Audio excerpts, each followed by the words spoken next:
Casa Tomada es un cuento del escritor argentino Julio Cortázar.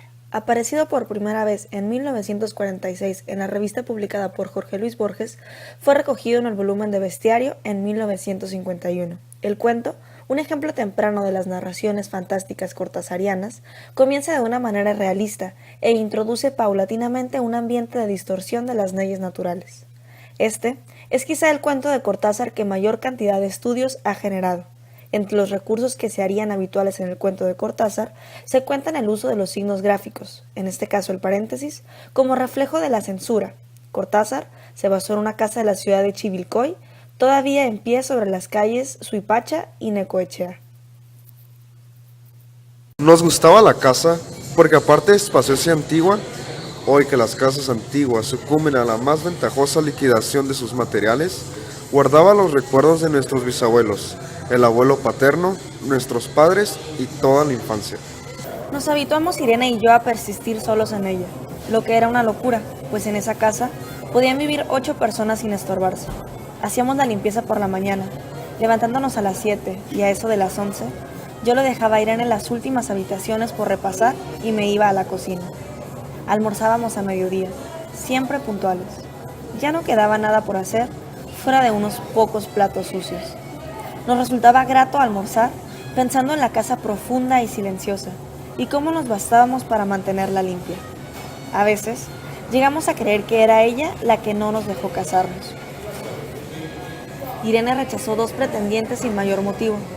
A mí se me murió María Esther antes que llegáramos a comprometernos.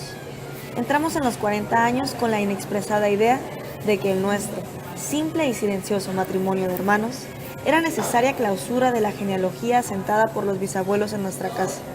Nos moriríamos ahí algún día.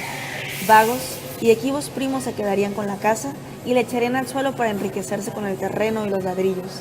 O mejor, nosotros mismos la voltearíamos justicieramente antes de que fuese demasiado tarde. Irene era una chica nacida para no molestar a nadie. Aparte de su actividad matinal, se pasaba el resto del día tejiendo en el sofá de su dormitorio. No sé por qué tejía tanto. Yo creo que las mujeres tejen cuando han encontrado en ese labor el gran pretexto para no hacer nada. Irene no era así. Tejía cosas siempre necesarias, tricotes para el invierno, medias para mí, mañanitas y chalecos para ella. A veces tejía un chaleco y después lo destejía en un momento porque algo no le agradaba.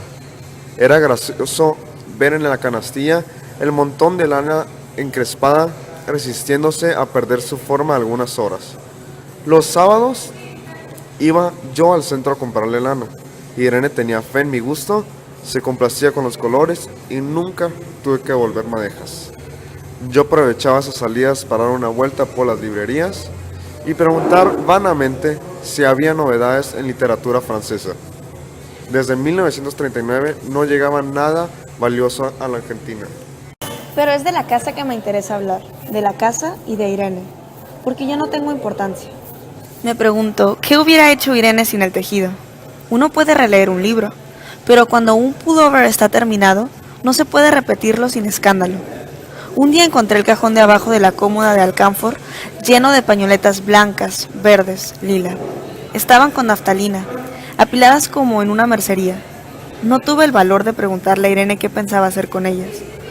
No necesitábamos ganarnos la vida. Todos los meses llegaba la plata de los campos y el dinero aumentaba. Pero a Irene solamente la entretenía el tejido. Mostraba una destreza maravillosa y a mí se me iban las horas viéndole las manos como erizos plateados, agujas yendo y viniendo, y 1 o 2 canastillas en el suelo donde se agitaban constantemente los ovillos. Era hermoso. ¿Cómo no acordarme de la distribución de la casa? El comedor, una sala con jovelinos, una biblioteca y 3 dormitorios grandes que daban en la parte más retirada, la que mira hacia Rodríguez Peña. Solamente un pasillo con su maciza puerta de roble aislaba esa parte del ala delantera donde había un baño, la cocina, nuestros dormitorios y el living central, al cual comunicaban los dormitorios y el pasillo. Se entraba a la casa por un zaguán con mayólica y la puerta cancel daba al living. De manera que uno entraba por el zaguán, abría la cancel y pasaba al living. Tenía a los lados las puertas de nuestros dormitorios, y al frente el pasillo que conducía a la parte más retirada. Avanzando por el pasillo se franqueaba la puerta de roble y más allá empezaba el otro lado de la casa. O bien se podía girar a la izquierda justamente antes de la puerta y seguir por un pasillo más estrecho que llevaba a la cocina y el baño. Cuando la puerta estaba abierta advertía a uno que la casa era muy grande. Si no, daba la impresión de un departamento de los que se edifican ahora, apenas para moverse. Irene y yo vivíamos siempre en esta parte de la casa. Casi nunca íbamos más allá de la puerta de roble, salvo para hacer la limpieza, pues es increíble cómo se junta tierra en los muebles. Buenos Aires será una ciudad limpia, pero eso lo debe a sus habitantes y no a otra cosa. Hay demasiada tierra en el aire. Apenas sopla una ráfaga, se palpa el polvo en los mármoles de las consolas y entre los rombos de las carpetas de macramé. Da trabajo sacarlo bien con plumero. Vuela y se suspende en el aire. Un momento después se deposita de nuevo en los muebles y los pianos. Lo recordaré siempre con claridad, porque fue simple y sin circunstancias inútiles.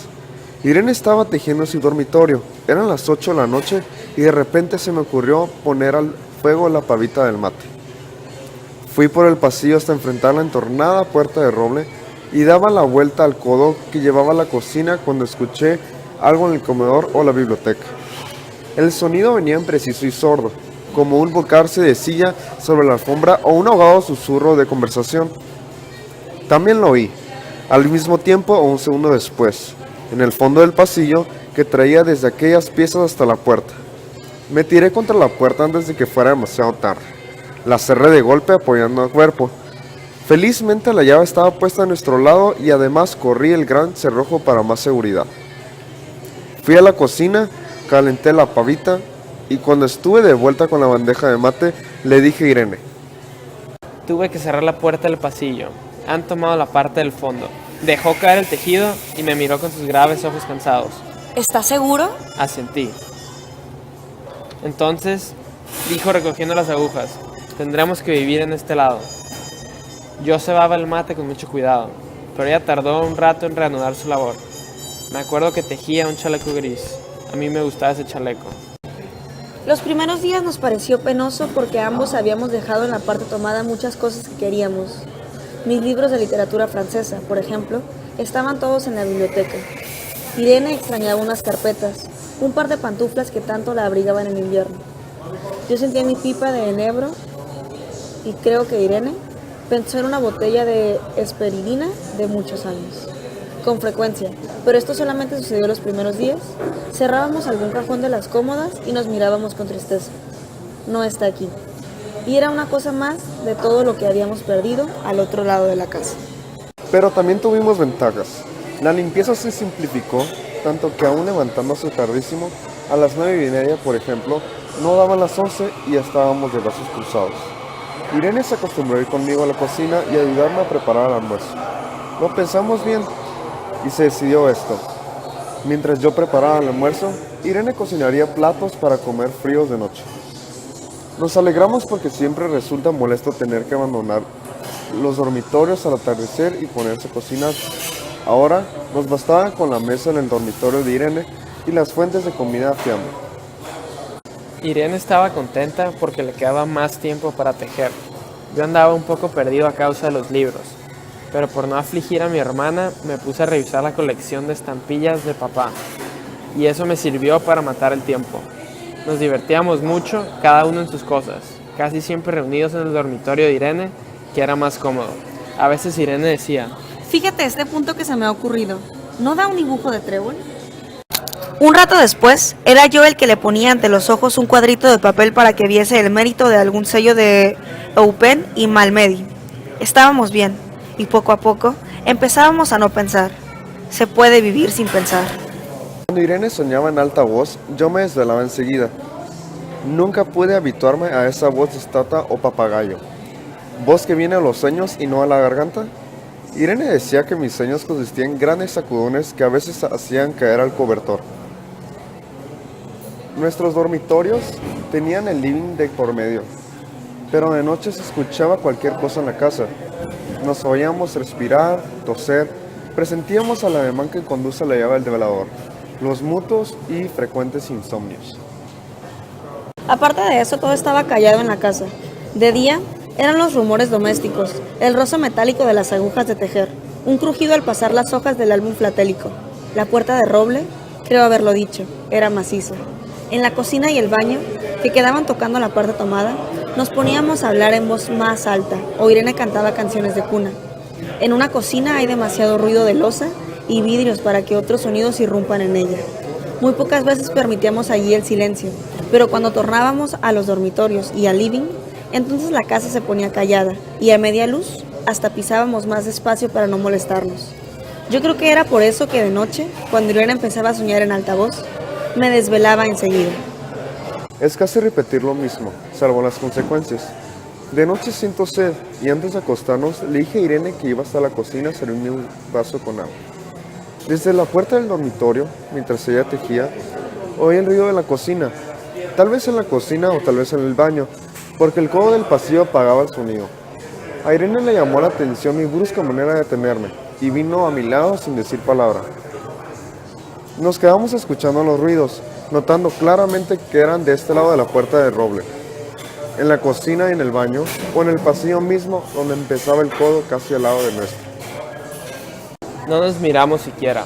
Apreté el brazo de Irene y la hice correr conmigo hasta la puerta cáncer, sin volvernos hacia atrás. Los ruidos se oían más fuerte, pero siempre sordos, a espaldas nuestras. Cerré de un golpe la cáncer y nos quedamos en el zaguán. Ahora no se oía nada. Han tomado esta parte, dijo Irene. El tejido le colgaba de las manos, y las hebras iban hasta la cáncer, y se perdían debajo. Cuando vio que los ovillos se habían quedado al otro lado, soltó el tejido sin mirarlo. ¿Tuviste tiempo de traer alguna cosa? Le pregunté inútilmente. No, nada.